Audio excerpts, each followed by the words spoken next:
Hola a tothom. Des de la secció de feminismes us donem la benvinguda a aquest acte que hem treballat conjuntament amb Tigre de Paper perquè sortís i per tractar i portar avui a l'Ateneu el feminisme decolonial.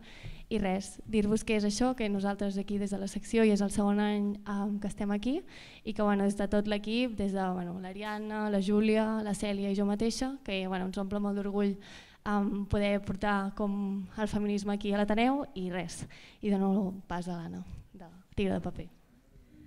Hola, bé, jo agrair a la secció de feminismes la bona predisposició a portar converses al voltant dels llibres que editem. Moltes gràcies a vosaltres per ser-hi, perquè al final si no hi fóssiu no tindria gens de sentit que nosaltres féssim res. Des de Tigre de Paper també és com un orgull i una il·lusió molt gran poder traduir al català textos en el feminisme i en altres temes que toquem, però en aquest cas de feminisme per primera vegada, perquè són textos que tenim consciència que tenen un llarg recorregut, però que pensem que la nostra llengua es mereix que també hi siguin.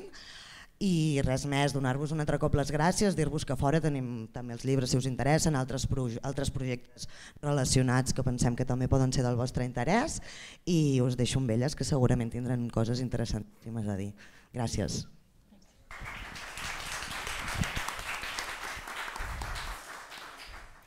Doncs bé, benvinguts, benvingudes. Avui tindrem aquesta conversa sobre feminismes decolonials amb la Xaima i la Sara.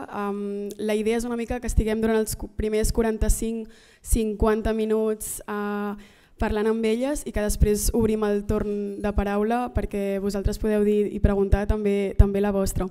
Així que us presento a la Xaima Bujarsa. Ella és filòloga, arabista, islamòloga i cofundadora i coordinadora del col·lectiu Afrocollectiva i per tant és activista decolonial. I després també tenim la Sara Cuentas, que és periodista, investigadora social i feminista decolonial i és coordinadora de l'Escola Feminista Descolonial, Xarxa Migració, Gènere i Desenvolupament. Així doncs, comencem per l'inici, per tot a situar-nos des del mateix punt de què parlem quan parlem de feminismes decolonials i en quin punt es troben avui, que és una mica la pregunta que titula la ponència. Si vols començar, Xaima. Buenas tardes. Primero, muchas gracias por asistir y por querer descubrir otras formas de ser dentro del feminismo. Primero me gustaría agradecer a Ateneu y a Feminismo por la invitación y por ceder el espacio a mujeres para hablar en primera persona y para teorizar, ¿no? Más allá de la posición que siempre hemos ocupado como mujeres racializadas. Cuando hablamos del feminismo decolonial, primero tenemos que hacer una diferencia entre el feminismo postcolonial y el feminismo decolonial. Cuando hablamos de feminismo, teoría o crítica, no siempre se ha llamado feminismo. El feminismo postcolonial nace desde África e India y nace desde un contexto de los últimos independencias que surgieron en África e India. Y nace en torno a una crítica, por ejemplo, al giro lingüístico, a una crítica al eurocentrismo epistemológico y ¿no? Nace desde ese contexto. Ahora cuando hablamos del feminismo decolonial, hablamos de una teoría que hace una relectura de la historia desde lo que pasó en 1492.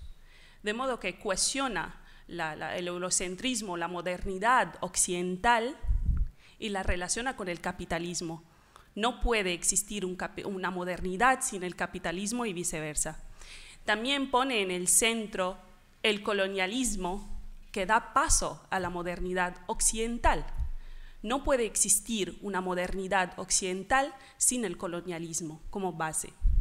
Entonces, desde ahí pues vamos a hablar de conceptos, por ejemplo, la colonialidad, que tiene que ver con este hecho histórico, pero es como una secuela del colonialismo que seguimos viviendo hoy en día. Digamos que el colonialismo sí desapareció en cierta manera, no en todo el mundo, pero en la mayoría, pero seguimos sufriendo una colonialidad.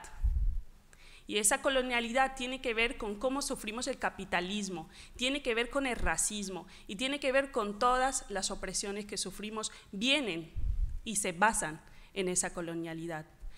También el feminismo decolonial va a cuestionar la universalidad de las mujeres. Esa universalidad de las opresiones de las mujeres. ¿Cómo se dan esas opresiones? No se dan de la misma manera como se creó en el feminismo hegemónico blanco. También recupera las teorías pues, de mujeres negras, feministas negras, de que el feminismo blanco solamente se centró en la cuestión de género y dejó la clase y dejó la raza. Se basa en otras cuestiones, dejando la clase de raza y subordinando a esas mujeres y relegándola a una segunda posición o a una segunda teoría de mujer. Más allá de la universalidad, también va a cuestionar lo que es la institucionalidad del feminismo. El feminismo se ha vuelto una práctica política institucional, como una ONG, y eso gracias, por ejemplo, a políticas ¿no? del Banco Mundial, de la cooperación internacional. Hablamos de cooperación con países del sur, y esa no es una cooperación, estás haciendo una reparación, si acaso. ¿Sí? Entonces es una crítica pues, a todas estas cuestiones. También toma del feminismo lésbico lo que es una crítica a la heterosexualidad, no en términos solamente de la práctica sexual, sino también de un sistema, ¿no? De poner, por ejemplo, la familia en el centro, la familia heterosexual, ¿no? El matrimonio como centro y núcleo de todos los sistemas sociales que tenemos. También el feminismo decolonial tiene una cosa muy importante en términos epistemológicos, es decir, ¿qué categorías utilizamos para describir la opresión de las mujeres? ¿Modernidad? ¿Progresismo? Estas categorías no sirven con todas las demás feminismos y con todas las demás mujeres. También en el feminismo decolonial restamos importancia a la teoría y le damos importancia a otras maneras de producir saber y conocimiento, ¿no? Criticamos ese epistemicidio que surgió con el colonialismo, de borrar otras formas de producir conocimiento, por ejemplo, poesía, arte, historia oral. En países del sur no siempre se teoriza. Hablamos de poesía oral. Entonces es una recuperación de todos estos saberes, de todos estos modos de hacer conocimiento, más allá ¿no? de la academia, más allá ¿no? de ese epísteme que se creó con el sistema mundo moderno colonial. También se supone un desenganche epistemológico y al mismo tiempo propone otras maneras de liberarnos del patriarcado, otras maneras de producir un feminismo que parte desde los contextos y que parte desde epistemologías locales. Entonces, este sería pues, la propuesta del feminismo decolonial, que bueno, destruye el sistema y lo vuelve a reformar de otra manera.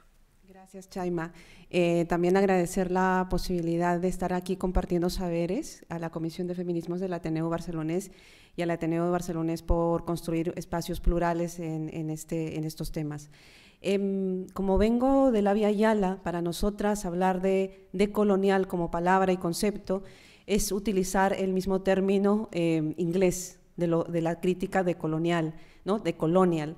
Y por lo tanto, para nosotras es importante hacer énfasis en que tenemos que nombrar descolonial para despojarnos, en el sentido de despojarnos de esa colonialidad, ¿no? Es una reflexión que hemos venido haciendo con muchas compañeras de la Vía Yala, sobre todo con las compañeras del sur de la Vía Yala, feministas comunitarias, porque para nosotras la colonialidad todavía está presente y vívida en nuestro continente, ¿no? Un continente donde existen todavía muchos legados de las culturas originarias, donde esas culturas milenarias no han desaparecido porque las poblaciones todavía, sus descendientes están vivos y vivas, ¿no? Y incluso cuando se construye la historia de la humanidad, cuando se construye todo el conocimiento a través de la academia, a través de los museos, ¿no? de mostrar toda la historicidad y exotizar también esos saberes, exotizar las culturas que no venían de Europa, y deslegitimar también esos saberes, pues ha construido una forma de racialización que ha perpetuado la violencia racista como un sistema estructural de opresión. Entonces, para nosotras, esa colonialidad todavía existe, y el feminismo descolonial viene de la ancestralidad, porque no es solamente que nació en la academia, obviamente hubo una crítica, porque la academia en esto sí que es muy lista, ¿no? Se apropia de los conocimientos, los lleva a la academia y de pronto en la academia se legitiman todos los términos. Sin embargo, la lucha anticolonial, la resistencia de las comunidades originarias en la defensa del territorio tierra, que es el entorno que desde el eurocentrismo decimos naturaleza, pero que desde las comunidades originarias y sobre todo desde las feministas descoloniales decimos la red de la vida o el primer territorio o el segundo territorio, porque el primer territorio tierra es ¿no? La cuerpa o el cuerpo. Entonces, para nosotras esta dualidad transformadora de territorio tierra y territorio cuerpa es fundamental para hacer frente a esta mirada hegemónica y homogenizante de ese proceso civilizatorio colonial que todavía está presente en nuestros días y que ahora se ha perpetuado y se ha fortalecido cada vez más porque tiene distintos modos de opresión. Y aquí pues está el capitalismo, el sexismo, está el heteropatriarcado colonial, está el antropocentrismo, está el racismo y otras múltiples maneras de oprimir. Entonces hay una multiplicidad de opresiones que forman parte, como decía Chayma, de este modelo de opresión global, colonial, que todavía permea. Entonces para nosotras, desde el feminismo descolonial, no es solamente confrontar al heteropatriarcado y luchar para que este sistema de opresión desaparezca o se erradique, sino que a nosotras nos preocupa también el eje sistémico moderno, ¿no? Está construyendo un modo de vida en la humanidad que hegemoniza la vida y que universaliza el desarrollo. Por eso es que existe la Agenda 2030, ¿no? Que la Agenda 2030 viene precisamente de esas hegemonías económicas que han hecho el negocio con parte de la sociedad civil institucionalizada, de la que hablaba Chayma, y donde también está el movimiento feminista, parte del movimiento feminista, y que han finalmente tenido un acuerdo para cumplir unos objetivos que ya sabemos que a la larga no se van a cumplir, como los objetivos del milenio también, ¿no?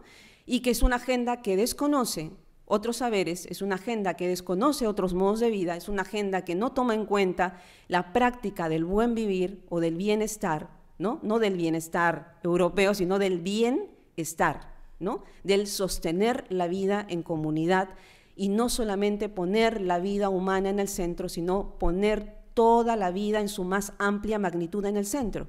Y nos estamos refiriendo a las otras existencias sintientes que no vemos y que son útiles para nosotras para poder subsistir. De hecho, somos seres interdependientes, ¿no? Estamos viviendo una relación simbiótica de manera permanente y por eso desde el feminismo descolonial decimos, ojo, que no estamos confrontando solamente el heteropatriarcado, sino estamos cuestionando un modelo de proceso civilizatorio que nos está llevando a la crisis, a la precariedad, a mayor violencia, a conflictos bélicos y a la destrucción también de otros modos de vida que se han sostenido en coherencia y en vínculo transformador con el entorno. Y finalmente, decir que nosotras compartimos una historia común con las compañeras que vienen de África, con las ancestras, ¿no? Siempre en el feminismo descolonial llamamos a las ancestras. Ana Caona, en 1492, fue la que recibió a Cristóbal Colón en el pueblo, en la comunidad taína, lo que hoy se conoce como Haití o República Dominicana. Nadie la recuerda. En el feminismo eurocéntrico nadie la recuerda. Sí recordamos a Christine de Pizan como fundadora del feminismo occidental, ¿no? Que en 1400 escribió el libro La ciudad de las mujeres. Sin embargo, nadie recuerda a Ana Caona, que en 1492 recibió a la comitiva de Cristóbal Colón. Luego nos dicen que éramos pueblos bélicos. Los pueblos, las culturas que vivían en el Abya Yala no estaban preparadas para la guerra, no tenían armas. Y entonces, para nosotras también es otro modo de lectura cómo han contado la historia de esas comunidades. Y la economía feminista viene de las compañeras de África. Las mujeres de África han estado muy socializadas con el poder y la gestión económica en sus comunidades, además eran lideresas. Recordemos a las Linger de Senegal, que lucharon contra los colonizadores franceses, a los ejércitos de mujeres que se tuvieron que defender y organizar para defenderse del colonialismo europeo en África. Y esa historia no está contada, esa historia no está vista. O a la primera mujer que fundó la primera universidad, ¿no?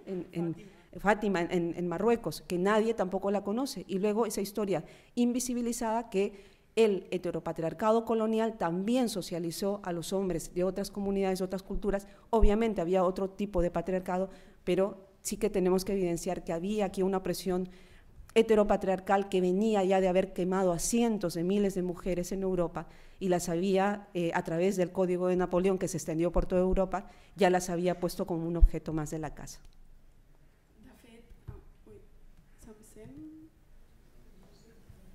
No sé si... Ara.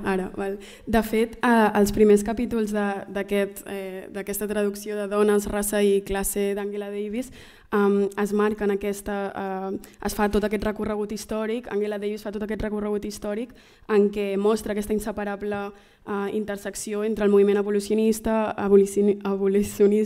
feminista, comunista.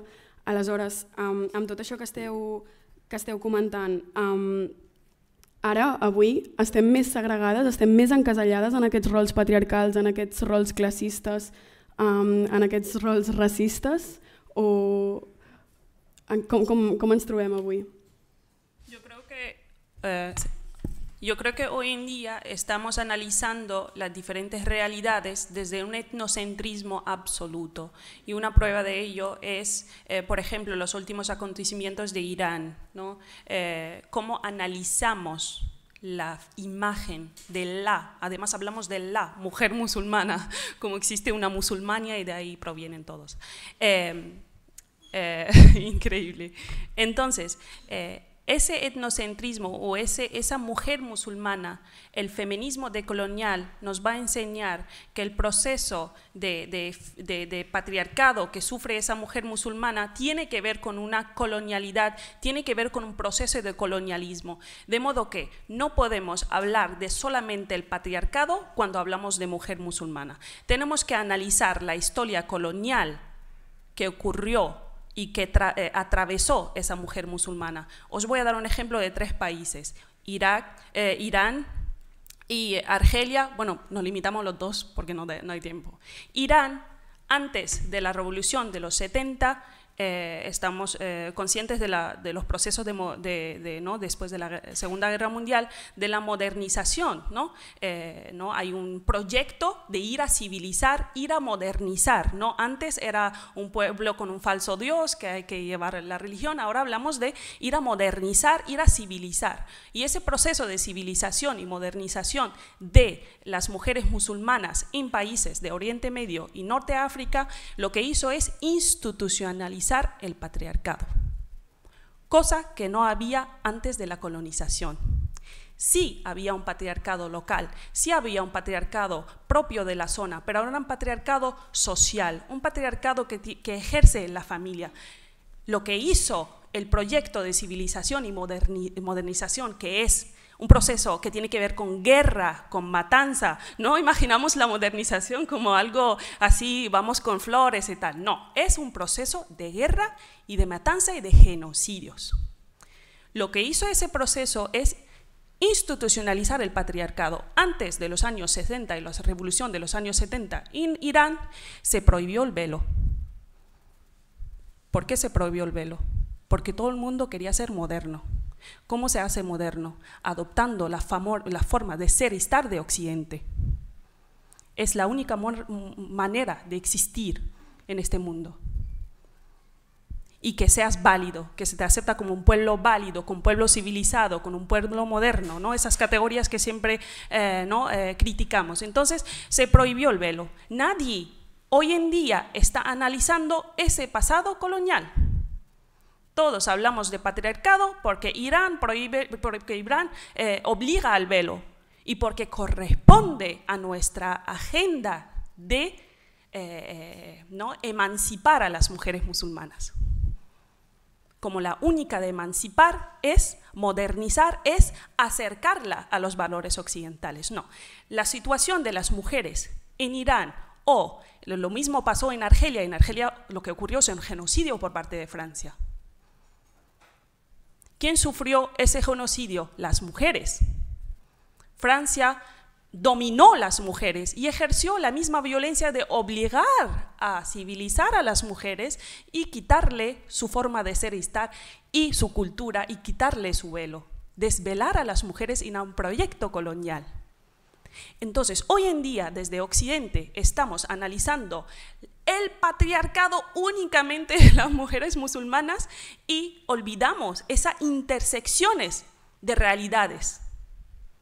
Y cuando esa mujer musulmana es sometida a un patriarcado local, es decir, aquí mismo, es decir, un patriarcado de un sistema moderno colonial que ejerce un epistemicidio hacia nosotras, todo el mundo está en silencio. Esa es una forma de violencia. Eso es lo que nos van a enseñar las feministas negras, la interseccionalidad. Sí, precisamente lo que Chayma explica también tiene que ver con el control demográfico a nivel internacional, ¿no? La modernidad también ha intentado controlar el crecimiento poblacional, pero no de cualquier población, sino de poblaciones racializadas. Y en 1994, que muchas feministas occidentales y sobre todo europeas reconocen como el año que cambió la realidad de las mujeres en la defensa de los derechos sexuales y reproductivos de las mujeres a nivel mundial, en realidad fue un espacio también para pactar políticas de control de natalidad de las poblaciones racializadas. Fue ahí, en ese encuentro del Cairo, donde muchos países y muchos estados específicamente pactaron el control de la población a través del control de la natalidad, a través de los cuerpos de las mujeres.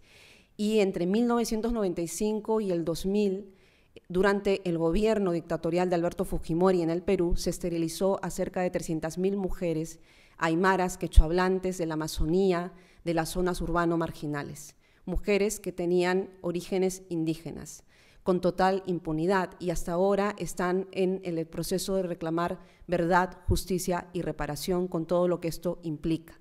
No solamente se esterilizó a las mujeres en el Perú, ya se había hecho en Senegal, hace poco, en el 2014, se hizo en la India con las mujeres Dalit, ¿no? Se ha hecho también esta esterilización forzada con mujeres indígenas en Canadá, ¿no? Aquí también con mujeres con capacidades diferentes, también con las mujeres de las poblaciones gitanas.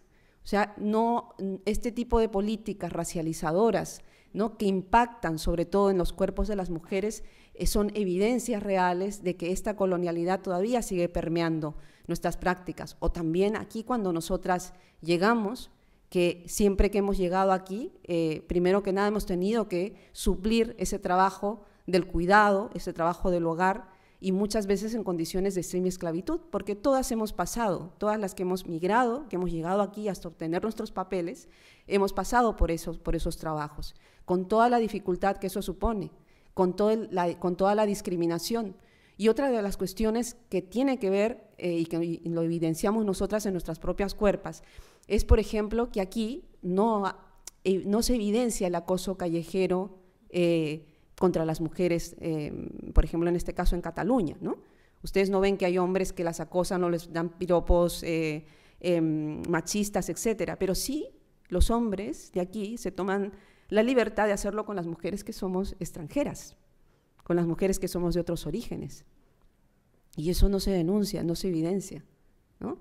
¿Por qué? Porque hay esta idea no solamente de la exotización de las mujeres, sino de que este hombre europeo blanco tiene el poder de decidir si acosa o no a esa mujer con total impunidad.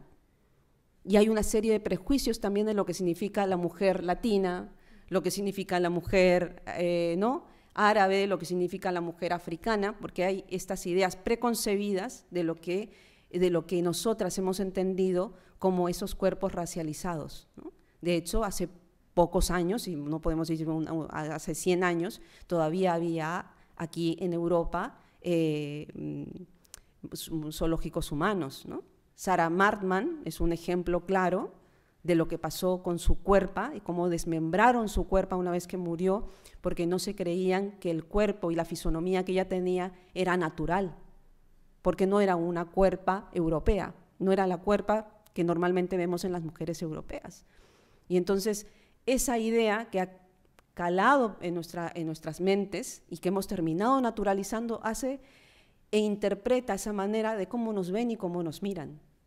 Llego yo a un espacio para formar en temas de igualdad y derechos humanos a funcionariado público de la Generalitat y te miran diferente porque no se les ocurre en su mente colonial, ¿no? Porque es así, de que una mujer con esta fisonomía, con rasgos indígenas, puede tener la capacidad de formarles en esos temas, ¿no? Por ejemplo, también.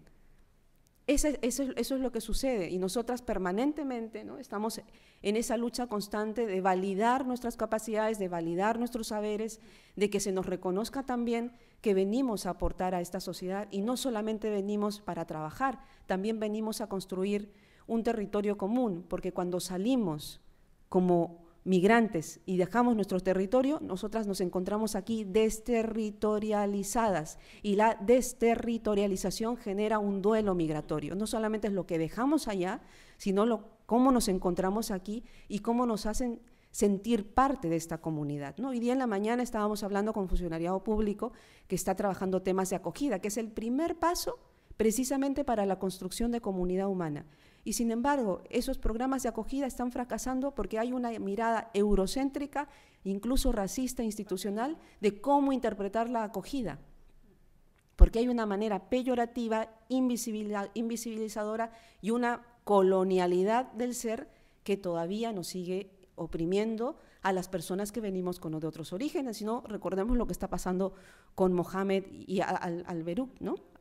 que están ahora a punto de ser deportados, a pesar de que son personas que ya llevan tiempo aquí conviviendo, generando también sus redes y sus vínculos sociales. Eso es lo que está sucediendo.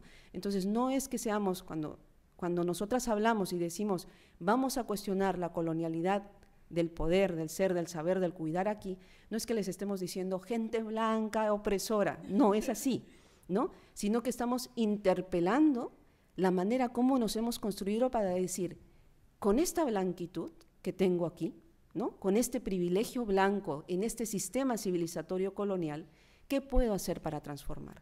¿Cómo podemos contribuir para descolonizar Europa? Porque Europa es el centro, la estructura fundamental de la creación de ese proceso civilizatorio colonial. Y por eso estamos aquí. Y si nos escuchan hablar con énfasis, con emociones, porque nosotras somos así de intensas y porque nos gusta hablar de esta manera, pero no porque seamos radicales o que venimos a confrontar, pero sí que venimos a interpelar y por eso que también, ¿no? el Ateneu barcelonés genera espacios de interpel·lació que construyen ciudadanía i esa és la idea també.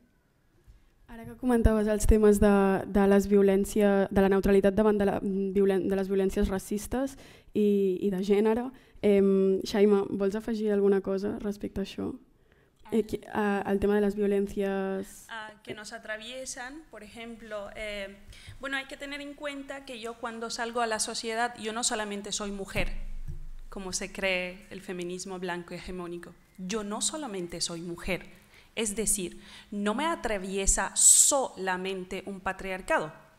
Resulta que cuando vengo aquí, salgo a la sociedad, a veces soy más musulmana que mujer, a veces soy más negra que mujer, a veces soy más migrante que mujer, que resulta que son, bueno, eso es lo que ha hecho el sistema moderno colonial, es en torno a la línea de lo humano, esa línea abismal de lo humano, ha construido unos seres, un ser y un no ser. En la zona del no ser todo es posible. Se puede violar todo tipo de derechos, de sistemas, todo es posible en la zona del no ser. Y resulta que cuando yo vengo aquí, porque yo migré, sigo siendo migrante, soy una persona migrante, y el hecho migratorio me ha hecho entender mi posición dentro de este mundo que no estaba entendiendo en mi país de origen. Yo en mi país de origen lo que me atravesaba es un patriarcado y una antinegritud. porque en Norte de África se piensan que son blancos y se piensan que no son africanos. Y es lo que ha hecho el sistema de la colonialidad, de hacernos adoptar otras identidades que no son la nuestra. Y se ve, es que geográficamente somos africanos. No somos árabes, somos amazigh.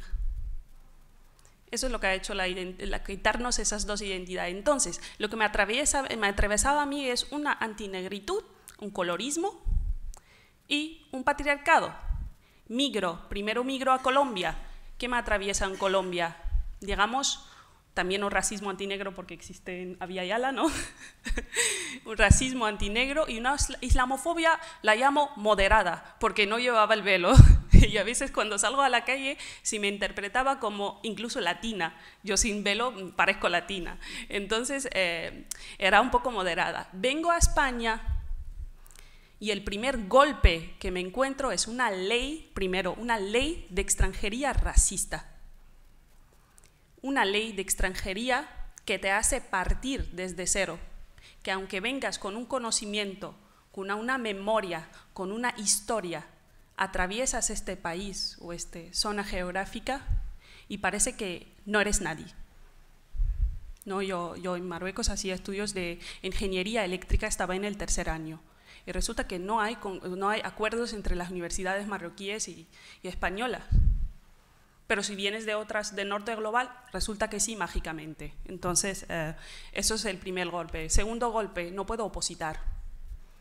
Incluso el hecho del privilegio de ocupar espacios de conocimiento, no, yo quería ser profesora. Parece que no puedo, no sé por qué. Entonces es producto de la ley de extranjería que es racista y que te niega accesos a unos ciertos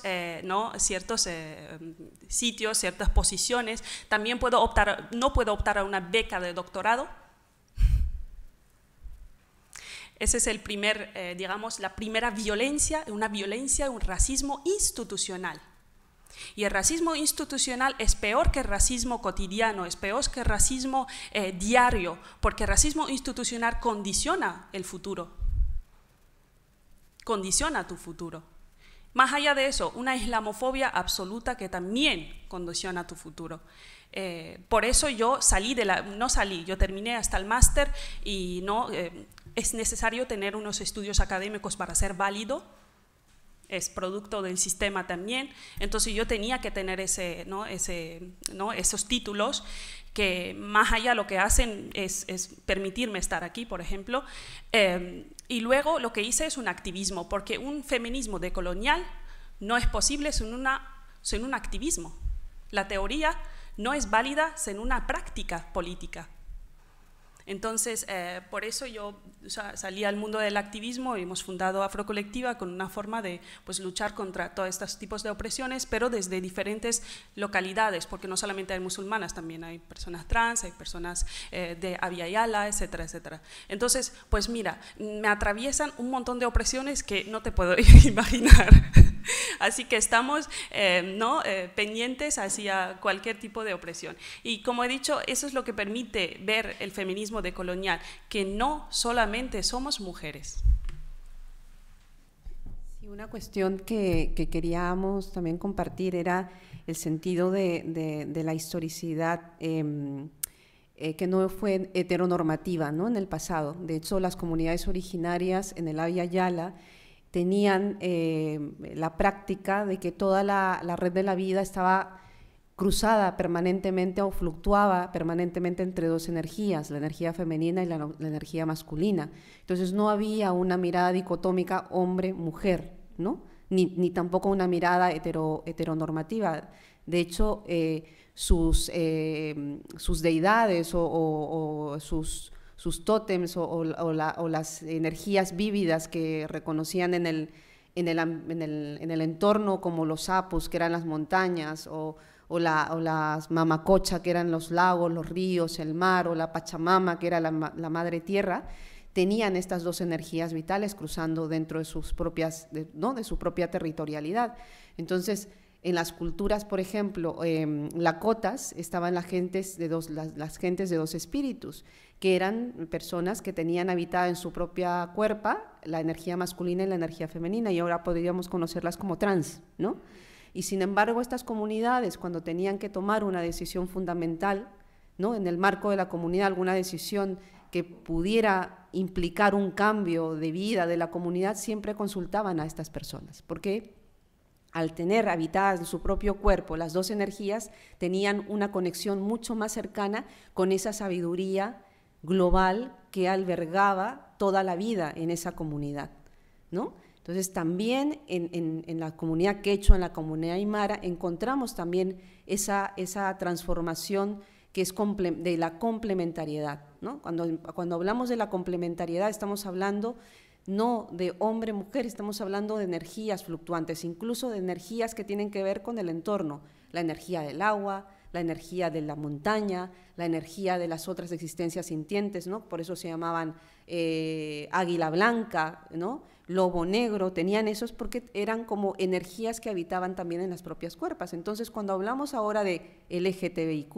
¿no?, toda la referencia a la lucha de la comunidad LGTBIQ desde los años 60, no es que naciera desde Occidente, es que fue invisibilizada también esa forma de vida que no era dicotómica y que no estaba concentrada en lo sexual, sino en las formas de relación emocional, amorosas, y amorosas no desde la amorosidad romántica, sino de amor a la vida, ¿no? Y en quechua hay una palabra mágica, o una palabra muy, muy transformadora que se llama munay, que es el amor al todo, ¿no? El reconocimiento, yo existo porque tú existes, tú formas parte de la comunidad y juntas construimos esa comunidad con toda la vida que nos rodea, ¿no? Entonces no hay una mirada de grupos, incluso humanos, ni separada. Y esta forma de ver que ha pervivido hasta nuestros días en nuestras comunidades es una práctica que trastoca esta forma hegemónica de haber construido las personas humanas y su realidad de género en este mundo actual, ¿no? Entonces, por eso es que a veces nosotras, cuando escuchamos hablar de estas etiquetas que necesariamente, obviamente, nos tenemos que poner para que nos nombren, pero que en realidad están causando confusión, ¿no? Porque ahora no sabemos quién es quién, y no deberían existir en realidad esas etiquetas, pero el capitalismo necesita etiquetas.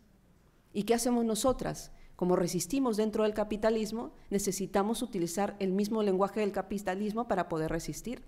Pero ojo, lo que decía Audre Lorde, ¿no?, la afrofeminista, con las mismas herramientas del amo, jamás destruiremos la casa del amo. Y estamos intentando, desde algunos feminismos occidentales, y digo estamos porque formamos parte del movimiento feminista, aunque venimos de otras corrientes, pero se está intentando solamente subvertir dentro de ese sistema global, capitalista, laboral, y entonces pedimos la conciliación. ¿Quién puede conciliar? ¿Quién tiene un trabajo fijo? Porque las que estamos trabajando sin un contrato y sin papeles, ¿podemos conciliar? No podemos conciliar, ¿no? Y cuando pedimos también la igualdad de oportunidades, ¿entre quiénes? ¿Qué igualdad de oportunidades? Porque también los derechos se interpretan en términos de privilegios. Entonces también es un cuestionamiento que estamos haciendo a los modos de construir políticas públicas que están respondiendo solamente al sostenimiento de este sistema colonial, capitalista y todas las demás, ¿no?, racista, heteronormativo, islamófobo, etcétera. Pero esa es la idea. Entonces, cuando nosotras venimos y compartimos esta realidad, es verdad que la gente que nos escucha se queda muy apabullada porque dice, ¡oh! Entonces, no solamente es el heteropatriarcado, sino son todos los demás sistemas, y entonces ahora se trata de cuestionar el sistema. Sí, pues nos podemos cuestionar el sistema porque no nos hemos puesto a pensar, ni siquiera tampoco desde las izquierdas, nos hemos puesto a pensar en cómo podemos transformar. De hecho, estuve hace poco tiempo aquí dialogando sobre qué puede hacer la izquierda frente a la derechización de la sociedad, y la única alternativa que había era la reforma, ¿no?, el reformismo. Dentro de las políticas públicas, dentro del Estado colonial patriarcal, porque así está construido el Estado, es el reformismo. Y si esa es la única alternativa, nos preguntamos qué podemos hacer frente al racismo, frente a las violencias bélicas, frente al heteropatriarcado. No vamos a poder hacer nada. Por eso es que en algunas comunidades mexicanas están diciendo no queremos ideología, no creemos en las ideologías. Y no es porque nosotras digamos ahora que desaparezca la izquierda, ¿no? No estamos diciendo esto, pero es para que repensemos qué estamos haciendo también desde las alternativas ideológicas que están pensando otro mundo posible, ¿no? ¿Cómo estamos caminando? También porque a veces no nos gusta mirar, nos gusta que nos digan lo bien que lo estamos haciendo, pero como estamos aquí y somos como la piedrita en el zapato, seguiremos interpelando. De fet, el llibre aquest de Davis ja té 40 anys, vull dir, la traducció al català arriba ara, però tot el tema de la interseccionalitat ja porta història. Tinc una última pregunta abans de passar a les preguntes del públic. Cap on s'han de dirigir els feminismes ara? Cap a quin futur ens hem de dirigir? Sí, cap a on nos dirigimos. Yo creo que los feminismos hegemónicos tienen que ceder espacio, tienen que dejar hablar por nosotras, tienen que dejar de tomarnos como objeto de estudio y ser ellas los objetos de estudio, que entiendo que es difícil. Angela Davis decía que el hombre negro y la mujer blanca pueden tener una doble posición, pueden ejercer de víctima y de opresores. El hombre negro puede ejercer el sexismo y ser víctima de racismo. La mujer blanca puede ejercer un racismo, pero sufre un sexismo. Entonces, como si estas dos personas siguen teorizando, siguen liderando movimientos, las otras, la otredad, siempre vamos a ser subordinadas. Entonces, cuestionar nuestros posicionamientos, cuestionar los conceptos que usamos, modernidad, progresismo, etcétera, etcétera, ¿no? ¿Qué queremos decir de eso? ¿A quién leemos? ¿A quién citamos? ¿Cómo producimos conocimiento? ¿En qué marco? ¿No? Recogemos conocimiento y formas de ser de mujeres del sur, entendemos su interseccionalidad, hablamos con ella. Entonces se trata de una autocrítica dentro del feminismo y una autocrítica especialmente a la universalidad del feminismo. Somos feministas, sí, pero con muchísimos apellidos. Una de las cuestiones que siempre preguntan las compañeras feministas, sobre todo las de España y especialmente aquí en Cataluña, nos dicen es que nosotras no tenemos una historia, ¿no? Nosotras no tenemos una ancestralidad, ¿no? Cuando hay que recuperar la ancestralidad, porque dicen ustedes sí que las tienen, ahí están sus ancestras, las que lucharon contra la colonización, y sin embargo, cuando hablamos de las trementinairas del Montseny, por ejemplo, ¿no?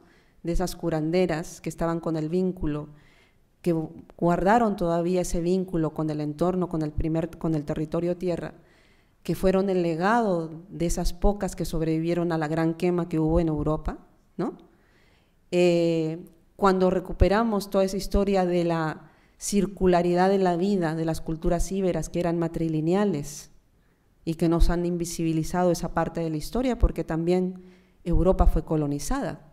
Para construir, para controlar los territorios necesitaban imponer un sistema feudal, que del sistema feudal nació el capitalismo, pero para poder colocar con total impunidad el sistema feudal necesitaban romper el vínculo de las comunidades con el territorio tierra. Y el vínculo vital que lo tenían, que lo detentaban, eran las mujeres, las que tenían conocimientos de las plantas medicinales, las que también, así como en nuestros territorios cuando dicen, ay, estas indiecitas están medias locas, ¿no? Porque hablan de la Pachamama, la Madre Tierra, aquí también había un reconocimiento de esa Madre Tierra, quizás con otros nombres, ¿no? Porque cuando celebramos el Sant Jordi, ¿no? Estamos celebrando en realidad a un hombre que mata a un dragón y luego me regala una rosa y yo le regalo un libro, ¿no? Porque el hombre es sabio. Pero ahí hay una historia que se ha invisibilizado, porque en realidad lo que se celebraba era, ¿qué se celebraba antiguamente en esa época? ¿Lo saben?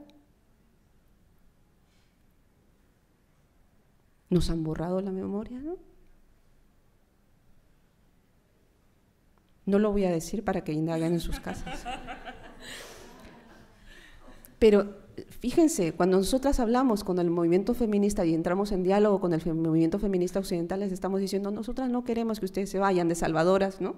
Chaima, a nuestros territorios de origen, yo soy la salvadora y vengo y me voy 3 meses a Marruecos, vuelvo experta en Marruecos, como experta en Marruecos, y vengo acá a dar charlas sobre Marruecos, ¿no? Porque eso sucede también. Sí, por supuesto, así se contó la historia de los pueblos, entonces con el ojo del hombre. Entonces nosotros blanco. decimos, abracen el feminismo descolonial, sí, si lo quieren abrazar, pero para descolonizar Europa. Abracen el feminismo, es una tarea para descolonizar Europa, porque esa es la lucha que ustedes van a tener aquí. Si nosotras estamos luchando transfronterizamente, ¿no?, con los movimientos de mujeres de nuestros territorios de origen, para la defensa del territorio tierra y el territorio cuerpo, pues también háganlo ustedes aquí, porque aquí es su territorio, porque aquí está el vínculo. Eso no quiere decir que rompamos el vínculo entre nosotras, al contrario, que fortalezcamos, y no solamente las mujeres, sino también los hombres, que son pocos los que están aquí, ¿no?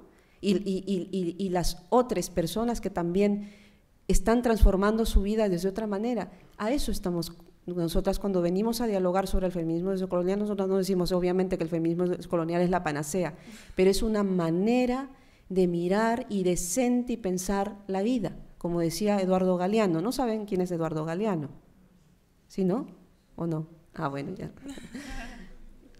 Y esta palabra que él luego la publicó, que la utilizó mucho, pero que vino de las poblaciones de pescadores de Colombia, donde le dijeron que había que pensar con el corazón y sentir con la razón, porque la racionalidad colonial nos ha enseñado a que nos tenemos que distanciar de la otredad para poder mirarla, para poder analizarla, para poder interpretarla y para poder ver hasta qué manera yo puedo intervenir o apropiarme de eso, usufructuar sus capacidades, o en todo caso para poder delimitar cuán legítima es esa otredad o no, ¿no?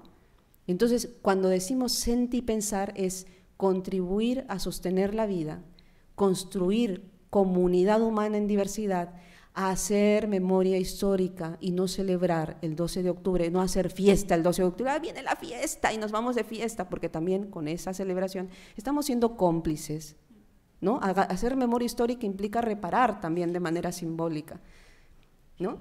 Entonces, pensemos bien cómo lo estamos haciendo, pensemos bien que tenemos que construir una cultura común. Ya no se trata de que yo vengo de Perú, ¿no?, o Chaima viene de Marruecos y nosotras nos tenemos que adaptar a la cultura de acá. Es que ya venimos con otros saberes y se trata de construir saberes de aquí y saberes de allá. Y construir aquests sabers, como diuen en Cataluña, es tener la capacitat, no?, de considerar que les altres persones que hem vingut a viure a Catalunya estem construint una Catalunya comuna, no? Quan Catalunya diu som una societat d'acollida, en realitat és una societat d'acollida,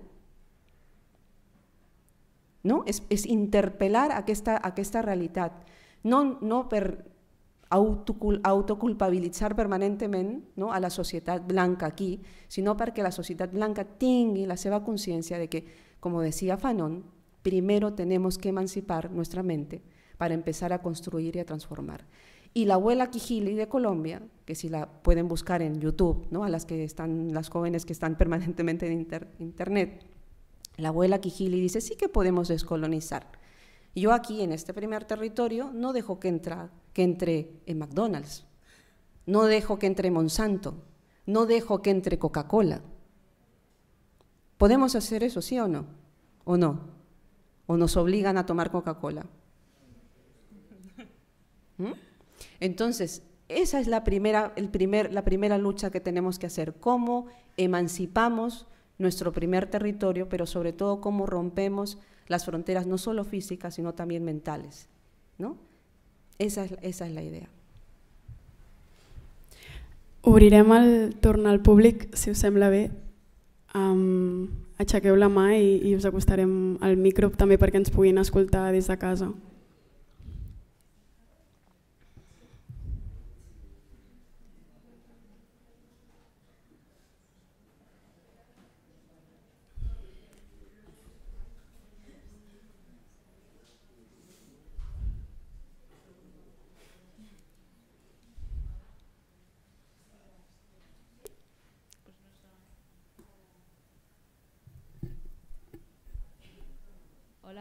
Hola, hola, hola, ara sí, vale. Hola, què tal? Bueno, m'ha agradat molt la xerrada, realment. O sigui, que realment jo comparteixo molt, sempre m'agrada molt el coneixement, sobretot dels altres països de Sud-àfrica i bueno, d'Àfrica, de Sud-amèrica i aquestes cultures, però jo tinc una pregunta i és la pràctica ancestral, per exemple, de la mutilació femenina.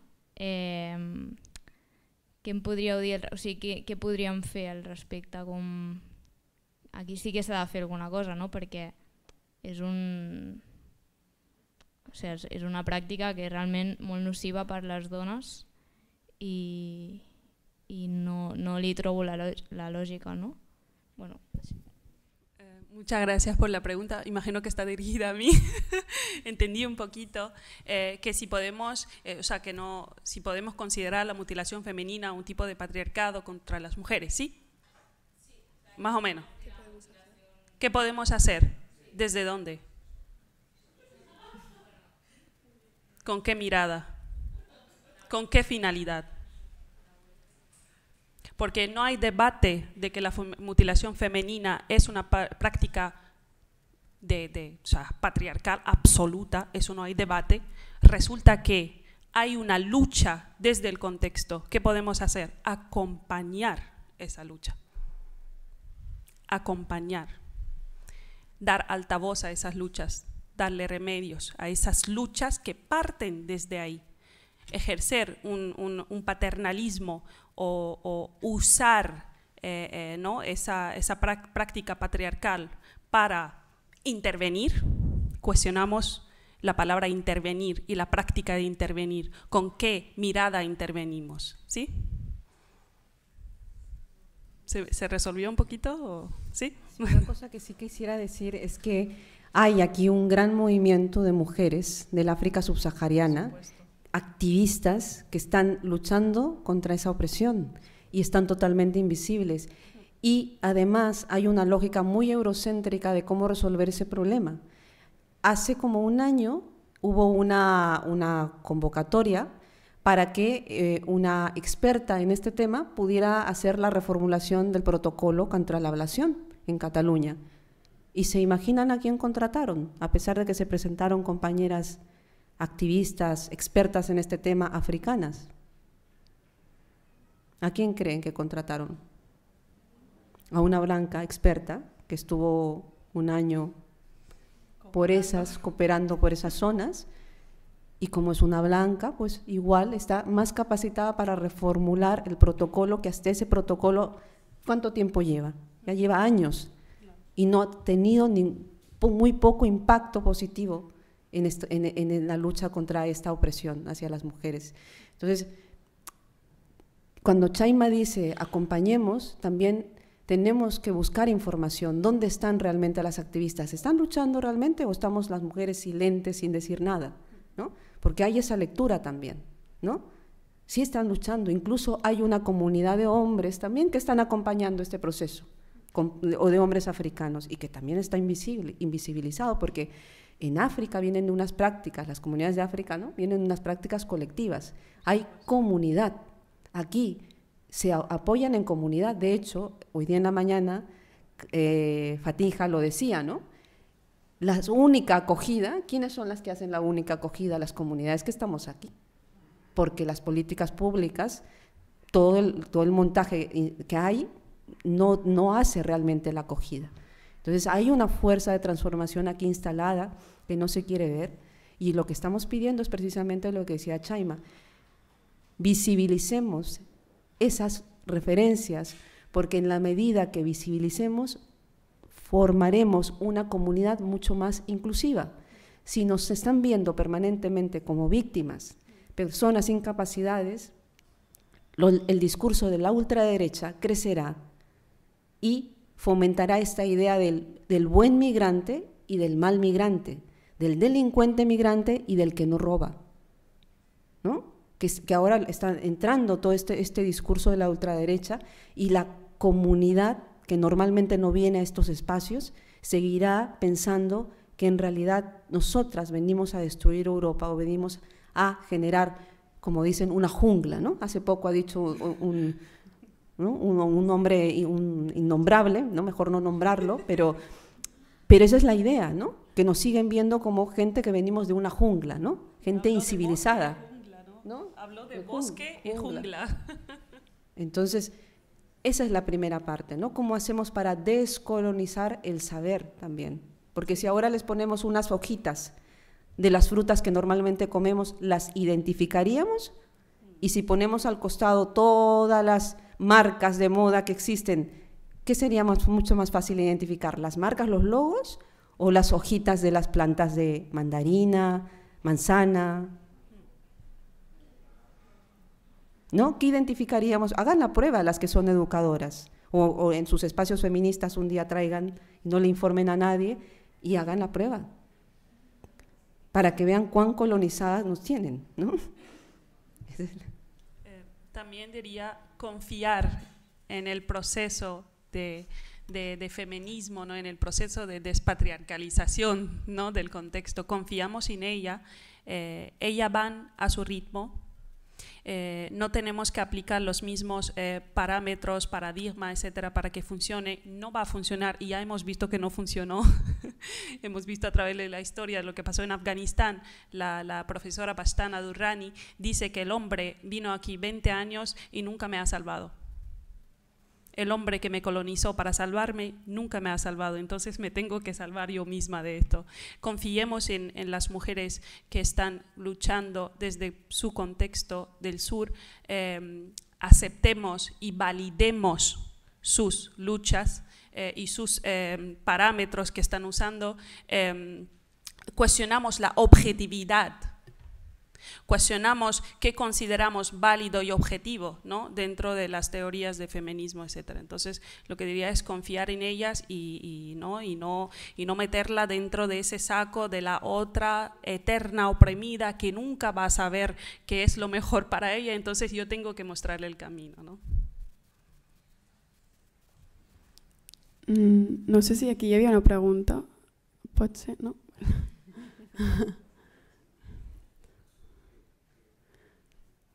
Tenim encara per una pregunta més, si voleu.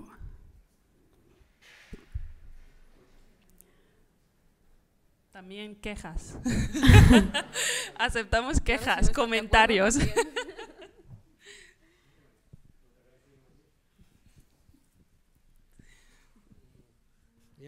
Eso pasa por no hablar, ¿eh? Dicen. Ara? Dic, potser el que diré serà una miqueta polèmic. Començarem pel tema que ha parlat la noia que està al meu costat sobre el tema de l'avaluació. Jo al seu moment, fa temps, vaig veure un reportatge molt interessant sobre aquest tema des del punt de vista de l'autogestió dels pobles on hi ha aquesta pràctica. I era un procés, me'n recordo poc, però la idea general és que era un procés lent en què gent, dones d'un poble i junt amb els savis del poble que ja havien aconseguit erradicar aquesta pràctica, anaven a un altre poble al costat a explicar-ho, en fi, vull dir, era un procés lent, complex, tot això, a mi em sembla bé aquesta línia d'autogestió. La pregunta és també, quan la família està aquí, la família africana està aquí, té criatures, té nenes, en fi, hi ha hagut casos i la policia, els Mossos o qui sigui, ha de vetllar per impedir que hi hagin viatges exprés perquè es faci l'avaluació als països d'origen. Jo crec que això és normal que es vetlli per això, perquè és contradir els drets d'una criatura. I després, encara seré més polèmic, això em sembla que no és tan polèmic, però hi ha dues coses que són... És a dir, el tema del vel a Iran, el que han explicat està molt bé, però finalment potser plantejo dicotomies del tipus hem d'apoyar les dones que rebel·len contra el vel, sí o no? La pregunta és molt fàcil. Que tot està condicionat per bla, bla, bla, bla. Mal, ok. Hem d'apoyar les dones a Afganistan i les joves que se'ls prohibeix l'educació, sí o no? Així de senzill. Potser, amb més profunditat, com aquí s'ha parlat d'islamofòbia, potser la discussió acabaria parlant del propi islam, què és, què pot ser, què hauria de ser. Jo aquí tinc unes referències molt limitades, però he fet unes preguntes molt directes i molt senzilles. Apoyem això aquí, sí o no? Allò ho apoyem, sí o no? I el tema de l'ablació, hi ha la pràctica en els països d'origen i després hi ha la vigilància feta des d'aquí. Gràcies. Muchísimas gracias por tu intervención. Respondo a la última porque es la última que entendí, o sea, la única casi que entendí, que si apoyamos, más allá de que esas mujeres le atraviesa, ¿no?, una colonialidad o el contexto que tiene ella, que es el capitalismo, la modernidad, ella sufre un patriarcado, entonces desde aquí tenemos que apoyarla contra, que se rebeló contra ese velo, sí o sí, da igual, ¿sí? Esa es la pregunta. Vale. Afganistán, vale. Vale, empiezo desde Afganistán. Las estadísticas que salieron de Afganistán, nunca se ha salvado a la mujer musulmana. Lo que ha hecho es matar más civiles y sacar recursos naturales de la zona. Es un proyecto imperialista, es un feminacionalismo. Busquemos el concepto que desarrolló Sara del feminacionalismo, usar el feminismo con fines imperialistas. Ese proyecto de guerra, la guerra nunca salva a las mujeres, las mata y destruye su planeta y la vuelve el primer país narcotraficante del mundo. Hoy en día 30 millones de personas están desplazadas. ¿Consideramos esto una liberación? No sé. Pero ahora voy a Irán. Apoyo yo las mujeres de Irán contra el velo. Las mujeres de Irán no se están rebelando contra el velo. Surprise. Se está rebelando contra un sistema totalitario que no solamente afecta a las mujeres, afecta a todos los tratos de la sociedad. Es el sistema que ejerce también un etnocidio contra la etnia de Kurdistán. No es un debate de velo.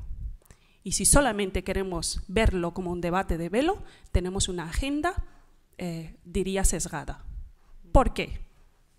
En Europa conocemos a Marwa Sherbini. Marwa Sherbini fue asesinada por su velo en Alemania. Nunca he visto ninguna solidaridad con Marwa Sherbini. El año pasado, 2 mujeres en París fueron apuñaladas por usar el velo, al lado de la Tour Eiffel. Aquí mismo, las mujeres, hombres, mueren por islamofobia. Por eso digo que no es la islamofobia y las otras opresiones no solamente tocan a mujeres, tocan a una parte de la sociedad. Hemos solidarizado con este hombre, con todas las mujeres que le niegan existencia dentro de este país. No. Entonces, yo particularmente, cuando veo desde aquí que solamente se solidariza con mujeres cuando son víctimas de un patriarcado no blanco, islámico, africano, un patriarcado, lo que sea, pero que no sea de aquí, me parece que es una solidaridad sesgada. Esa sería mi respuesta. Pero cuando somos una persona comprometida con los sistemas de opresión, da igual de dónde vienen y hacemos una autocrítica, ahí sí te doy la razón y te digo enhorabuena. Porque hemos preguntado a esas mujeres porque hemos sabido cuál es realmente el problema. No solamente se rebelan contra el velo. Y es importante desde ahí pues, buscar informaciones desde el contexto. Muchas gracias.